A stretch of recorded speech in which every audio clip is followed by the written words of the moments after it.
ஜெயராமன் அவர்கள் வந்து ஐபிஎஸ் அதிகாரியை வந்து சஸ்பெண்ட் செய்கிறோம் அப்படின்னு உத்தரவு போட்டிருக்காங்க. உடனடியா இவர் என்ன பண்ணாரு கேட்டீங்கன்னா, உச்சநீதிமன்றத்தில போயிட்டு முறையீடு செய்வதற்காக நான் கைது செய்யப்பட்டது வந்து சட்டவிரோதமானது அப்படின்றதுக்காக பல்வேறு கோரிக்கைகளை முன்வைத்து, இன்னைக்கு மனு தாக்கல் செய்யப்பட்டிருக்கிறது. நாளைக்கு அந்த மனு வந்துட்டு உச்சநீதிமன்றத்தில விசாரணைக்கு வர இருக்கிறது.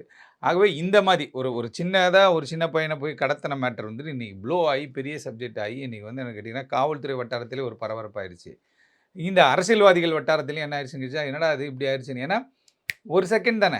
எம்எல்ஏவாக இருக்கட்டும், யாரா வேணா இருங்கன்ட்டாரு அவரு. எம்எல்ஏ, எம்பி யாரா வேணா இருங்க. எனக்கு அத பத்தி கவல கிடையாது. தவறு நடந்தால் அந்த இடத்துல நீதிமன்றம் தலையிடும் அப்படின்ற மாரி சொல்லியிருக்காரு. பல்வேறு தரப்பினரும் இதற்கு வரவேற்பை தெரிவிச்சிருக்காங்க. ஏன்னா, உயர் பதவியில் இருக்கிறவர்கள் தவறு செய்தாலோ, இல்ல அதில் சம்பந்தப்பட்டிருந்தாலோ அவர்கள் மீது நடவடிக்கை எடுக்கப்பட்டிருக்கிறது அப்படின்னும் பொழுது, நெறைய பேர் இந்த விஷயத்தை மாண்புமிகு நீதியரசர் வேல்முருகன் அவர்களுடைய உத்தரவின் இத வந்துட்டு உத்தரவை வந்து வரவேற்றுக் கொண்டிருக்கிறார்கள்.